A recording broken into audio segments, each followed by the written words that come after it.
Hello students, today is the final day of our mini course on words with multiple meanings, and I hope you've been enjoying it. If you like my teaching style and you want to learn more, I suggest you check out my courses at espressoenglish.net. Our multiple meaning word of the day is set. The basic meaning is to physically put something in a position. You can set a book on a table, set some boxes next to a desk, and so on. Now in everyday English, it's more common to use put. Put a book on a table and put some boxes next to a desk. But there are three places where we always use set and not put to refer to putting things in position.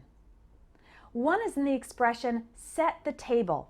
This means to prepare a table for a meal by putting plates, napkins, forks, knives, spoons, and glasses on it. Another one is when a doctor sets a bone or sets a fracture.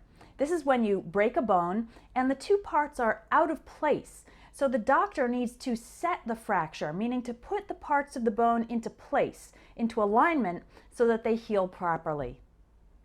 And the third one is when talking about jewelry, usually about a stone being set in a surrounding of metal or other stones. For example, this diamond is set, meaning placed, put, or located in a gold band. Set can also mean to put something into a certain state. A common example of this is to set something on fire or set fire to something. You are putting it into the state of burning. If you throw a cigarette into a pile of leaves, it would probably set the leaves on fire. If someone sets fire to a house or building on purpose, that's a crime. It's called arson. Another expression is to set someone free or set something free, meaning to make it free when it was previously trapped or restricted. So maybe you managed to catch a mouse inside your house, but instead of killing it, you set it free outside. Another expression is to set something in motion, which means to start a process and make it begin to move forward. For example, after being elected, politicians try to set their plans in motion, put them into a state of moving forward. We also use set for adjusting controls on a device.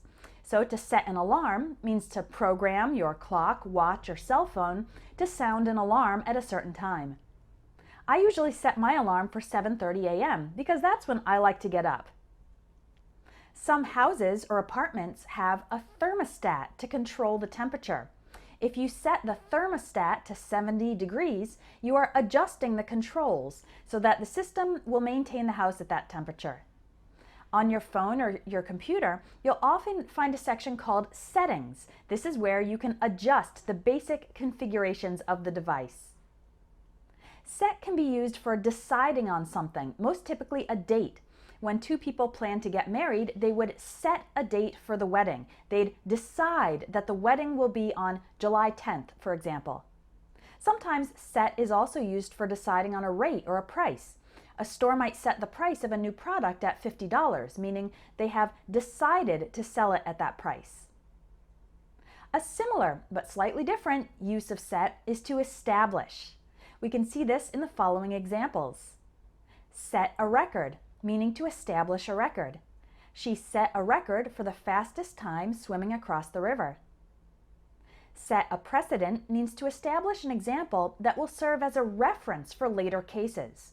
If my daughter is crying and screaming for some candy and I give it to her, I am setting a precedent, and she'll learn that she can get what she wants by crying and screaming. So she will use this strategy for future cases.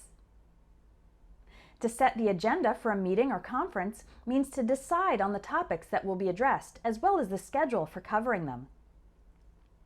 And we also have set a good example and set a bad example, meaning to establish an example of good or bad behavior that others will imitate. A teacher would try to set a good example for the kids in her classroom by always being kind, so that the students would hopefully imitate that behavior. If she yelled and cursed, that would be setting a bad example. So set as a verb can mean to establish, and set as an adjective can describe something that is already fixed or established. For example, a factory would have a set procedure for operating the machines. It has an established procedure that does not typically change. One idiom using set in this manner of being firmly fixed or established is saying, "He's set in his ways." This describes someone who is not flexible, who is not open to change and new perspectives. Instead, he's set in his ways. He's firmly fixed or established in his current perspective and habits. Set can also mean ready. We typically use this in the expression all set. For example, if you've prepared some paperwork for new employees who will be starting their jobs tomorrow, and your boss asks you about it, you could say, "It's all set," meaning it's ready. Or if you're going to watch a movie at home and your boyfriend first has to make popcorn and get a blanket and some drinks, once he's done preparing, he might say, "All set," meaning he is ready for the movie to start. Set as a noun can mean a group of things, usually a group of things that are all the same or similar, or that are all in one category. So we call this a set of keys. Those are all the same. Or maybe you buy your father a set of tools for Christmas. Different types, but they're all in the same category of tools, a set of tools. When talking about TV shows, movies, and plays in the theater, set has two meanings. As a noun, the set is the place where scenes of that show, movie, or play are acted and filmed. So producers of shows and plays create a set using real or fake objects to give the impression of being in an area. So the set is this physical group of objects and furniture and buildings used in TV or theater productions. We can also use set as a verb to refer to the overall place and time where the story takes place. For example, we can say, "The film is set in 17th century England," meaning the story happens in the 17th century in the country of England. Or, "The show is set in modern-day Chicago," meaning the location of the events is Chicago in the present time. One simple and specific meaning of set that you probably already know is when the sun goes down below the horizon. You could say, "In the summer, the sun sets at 8 p.m. The event of this happening is called sunset. That's all one word. For example, "The beach party continued after sunset." Let's move on to some phrasal verbs with set. Set apart means to make something separate, noticeable, and distinct from all the others. If you're considering various study programs, and only one of those programs includes some interesting travel, you could say the travel is what sets this program apart from the others. It makes you notice how it's distinct. Set aside means something different. To set something aside means to put something on the side because you are not using it at the moment, or you will use it later. This could be done physically. For example, I set aside the hammer and reached for the screwdriver. I put the hammer to one side because I'm not using it right now. Or it could also be non-physical. For example, I'm setting aside 5% of my paycheck every month because I'm saving up for a new bike. So I'm putting 5% of my paycheck to the side and not using it right now because I'll use that money later to buy a bike. I'm setting the money aside.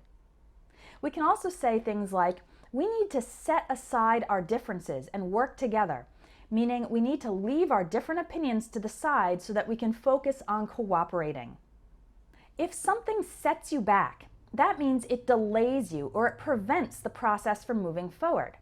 For example, if you are trying to finish a project and you need some information from a coworker, but that person is on vacation and not responding to emails, that would set back the project, delay it.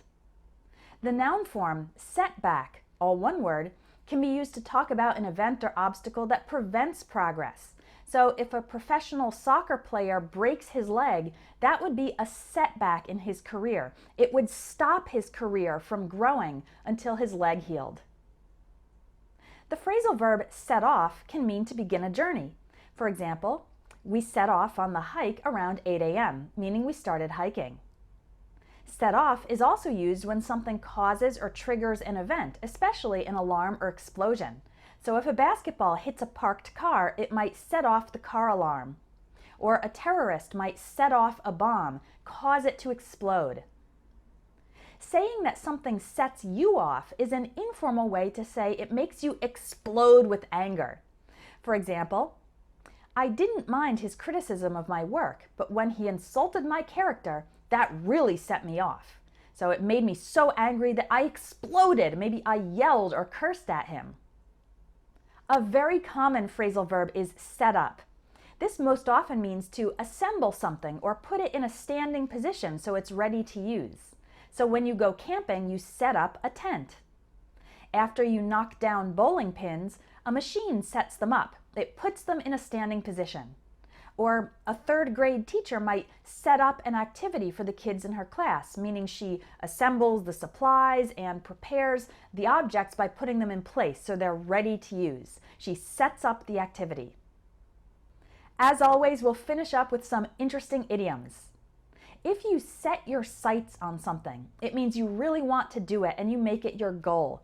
I could say, my daughter has set her sights on attending the best university in the country. It's her goal. Another way to talk about an intense desire is to say you have your heart set on the object or goal. For example, I have my heart set on traveling to Paris for our anniversary. Or you could say you're dead set on it, meaning you're very determined to do it. I'm dead set on improving my English, so I signed up for 3 courses. To set the stage for something means to prepare for that thing to happen, or make it more likely that the thing will happen. You could say, my parents' different religious views set the stage for their divorce. So they had different opinions on religion, and this prepared the way or contributed to their divorce happening.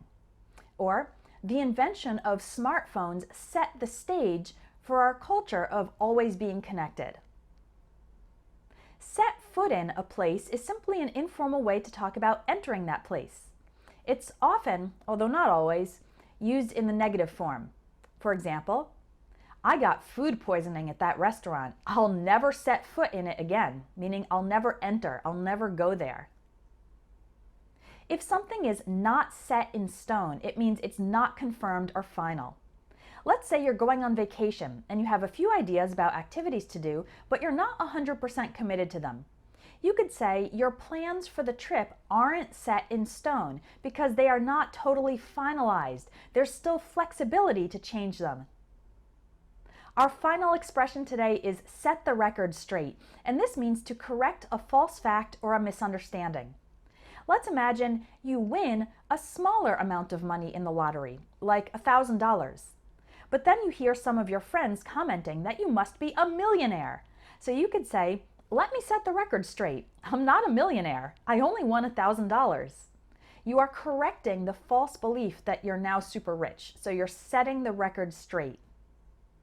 We've now reached the end of this mini course. Can you believe it? In just 5 days, you've learned over 100 different ways to use the words run, get, break, cut, and set. I know it's a lot of information to take in, so I'd recommend reviewing all the lessons to remind yourself of all those meanings. To continue learning, you can keep following my free lessons by email or on YouTube, but if you have your heart set on becoming fluent in English, if you really want this, if it's your goal to become fluent, then one of the best ways is to join my courses at espressoenglish.net. Because these free lessons are very helpful, but my courses are even more detailed and organized. They will help you learn English effectively, even if you have little time to study. And I have courses on all the different areas of the language: speaking, listening, vocabulary, grammar, phrasal verbs, and much, much more. You can click on the link under this video to find out more about my courses and take free sample lessons as well. I hope you enjoyed this mini course. Thanks for joining me.